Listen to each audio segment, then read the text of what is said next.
একদিকে যোগী আদিত্যনাথ এবং অন্যদিকে গৌতম গম্ভীর। আজ হাওড়ার সাঁকরাইল বিধানসভায় গৌতম গম্ভীর বিজেপির সাংসদ উপস্থিত এবং তিনি একটি বর্ণাঢ্য রোড শো করছেন। আমার সঙ্গে এই মুহূর্তে উপস্থিত রয়েছেন গৌতম গম্ভীর। কথা বলে নেব তারই সঙ্গে। বিধানসভা ভোটে কি কি ইস্যু রয়েছে বিজেপির তৃণমূলের বিরুদ্ধে, সেই সব ইস্যুগুলো নিয়েই কথা বলে নেব गौतम संगे। गौतम जी, यहाँ पे इशू क्या है बीजेपी का, क्या लगता है ये रोड शो देखकर? देखिए, आप खुद देख सकते हैं किस तरीके की एक्साइटमेंट है लोगों में और आप खुद देख सकते हैं किस तरीके का उत्साह है। तो इससे ये पता चलता है कि भारतीय जनता पार्टी सरकार बनाने जा रही है वेस्ट बंगाल में। पिछले 70 साल से पहले CPIM ने बंगाल के लिए कुछ नहीं किया, पिछले 10 साल में ममता बनर्जी ने बंगाल के लिए कुछ नहीं किया। एक कैलकाटा छोड़ के पिछले 70 साल में आज़ादी के बाद से अब तक एक बड़ा शहर नहीं बना कैलकाटा को छोड़ के। तो यहाँ की जनता चाहती है कि विकास हो और अगर कोई विकास कर सकता है तो वो सिर्फ भारतीय जनता पार्टी है।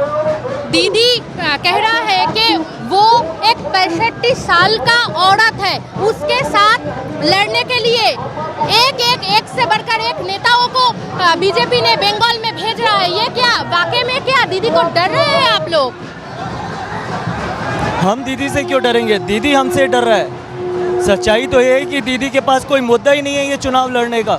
10 साल राज करने के बाद भी उनके पास एक मुद्दा है कि भारतीय जनता पार्टी भारी पार्टी है।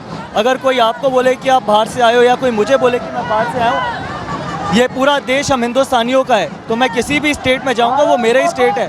10 साल में कोई काम तो बताइए दीदी, अगर आप कोई काम बता सके उस मुद्दे पे लड़िए, इस मुद्दे पे नहीं। एक मैं दीदी से सवाल पूछना चाहता हूँ, अगर दीदी दिल्ली आती हैं तो क्या वो भारी हो गई? उसी तरीके से अगर दिल्ली का कोई व्यक्ति बंगाल में आता है तो क्या वो भारी हो गया? क्या भारतीय जनता पार्टी भारी हो गई? असली भारी तो वो लोग हैं जिनको दीदी ने वोट बैंक के नज़रिए से बंगाल में लाकर अपनी वोट बैंक की राजनीति करने की कोशिश करी है। तृणमूल अक्सर कहता है कि बीजेपी सांप्रदायिक संप्रीति को भ्रष्ट कर रहा है। दीदी से एक सवाल है कि दीदी ने जो हमारे प्रधानमंत्री जी की योजनाएं थी, चाहे वो आयुष्मान भारत हो, कोई भी योजनाएं हो, उसको यहाँ पर लागू क्यों नहीं किया? क्यों यहाँ के लोगों को का फर्ज नहीं है कि उन योजनाओं का फ़ायदा उठाए? खुद दीदी ने कुछ किया नहीं, बाकी सारी प्रधानमंत्री जी की जो योजनाएं हैं उनको रोकने की कोशिश करी। इस तरीके की राजनीति करना चाहती है TMC और दीदी। दीदी क्या वाकई में डर रहे हैं आप लोगों से? बीजेपी से डर रहा है?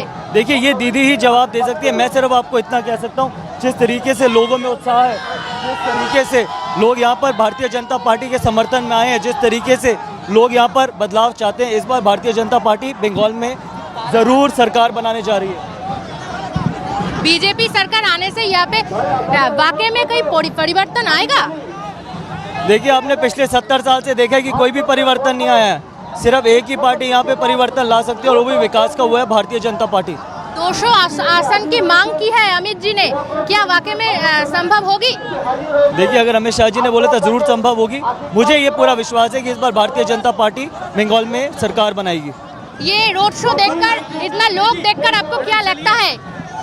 ये तो आपको खुद देखना चाहिए कि आपको क्या लगता है, किस तरीके का उत्साह है। इससे शायद दीदी घबराई है। दीदी और किसी चीज़ से नहीं कि जिस तरीके से लोग घर से बाहर निकल के भारतीय जनता पार्टी को समर्थन दे रहे हैं, इससे पता चलेगा कि किस तरीके से भारतीय जनता पार्टी के सपोर्ट में लोग और जिस तरीके से बदलाव चाहते हैं बंगाल में। दीदी वर्सेस मोदी, ये क्या संभव है? दीदी वर्सेस मोदी, दीदी और मोदी क्या सेम है?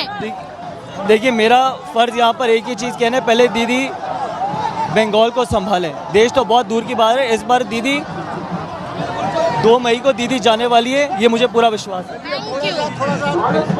অনেক ধন্যবাদ গৌতম গম্ভীর को। ক্যামেরায় অরূপ পালের সঙ্গে নিবেদিতা দে, আরোহী নিউজ, হাওড়া।